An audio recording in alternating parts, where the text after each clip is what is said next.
Imagine a future where the winds of change are being held back by the very people who are supposed to be leading the way.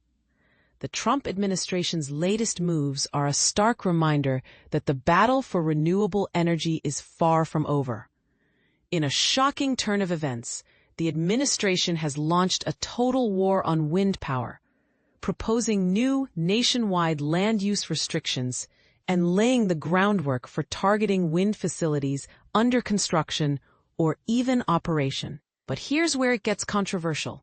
The administration's actions are not just limited to new projects, but also threaten to disrupt existing ones. And this is the part most people miss. The fact that these restrictions could have a chilling effect on investment in wind energy, making it even harder for the industry to move forward. Since Trump re-entered the White House, his administration has halted wind energy leasing, stopped approving wind projects on federal land or in federal waters, and blocked wind developers from getting permits for interactions with protected birds. The consequences are severe. Operators that harm a bald eagle or endangered hawk are at risk of steep federal fines or jail time. For the most part, however, projects either under construction or already operating have been spared.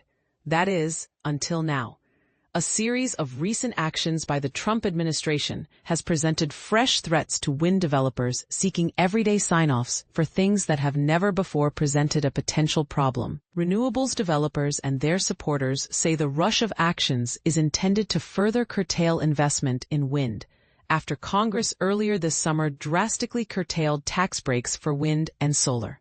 As Eric Schlenker-Goodrich, executive director of the Western Environmental Law Center, put it, "I don't think they even care if it'll stand judicial review.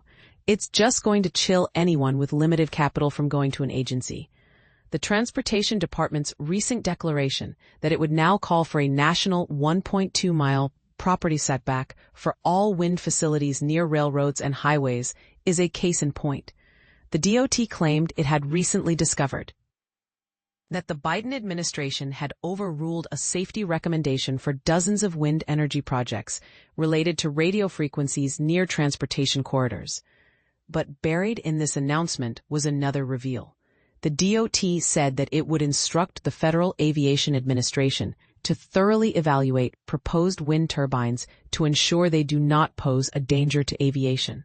A signal that a once routine FAA height clearance required for almost every wind turbine could now become a hurdle for the entire sector. The Department of the Interior has also unveiled a twin set of secretarial orders that go beyond even its edict of just the week before, requiring that all permits for wind and solar go through high-level political screening.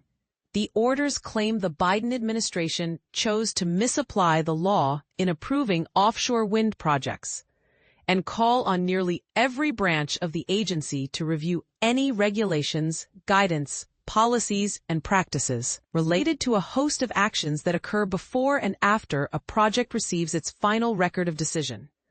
But what does this mean for the future of wind development in the U.S.? According to John Hensley, Senior Vice President for Markets and Policy Analysis at the American Clean Power Association, it's a good question. The challenge is that as we see more and more of these crop up, it becomes more and more difficult to move these projects forward. And, somewhat equally important, it becomes difficult to find the financing to develop these projects. Anti-wind activists, meanwhile, see these orders as a map to the anti-renewables holy grail, forcibly decommissioning projects that are already in service. The coastal vacation town of Nantucket, Massachusetts, has threatened legal action against Vineyard Wind, the offshore wind project that experienced a construction catastrophe during the middle of last year's high tourist season.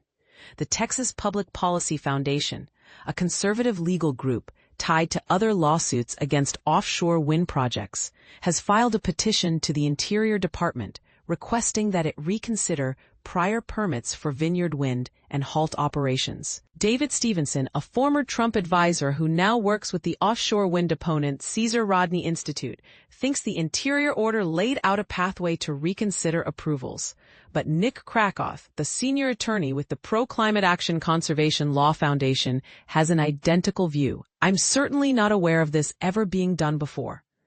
Democrats in Congress have finally started speaking up about this, with 4 Democrats sending a letter to Interior Secretary Doug Burgum arguing that the secretarial orders would delay any decision related to renewable energy in general, no matter how routine. A Democratic staffer on the committee who requested anonymity to speak candidly about the letter told me privately that fear is where this is headed. So what do you think? Should the Trump administration's war on wind power be a cause for concern? Do you think these restrictions will have a chilling effect on investment in wind energy? Let us know in the comments.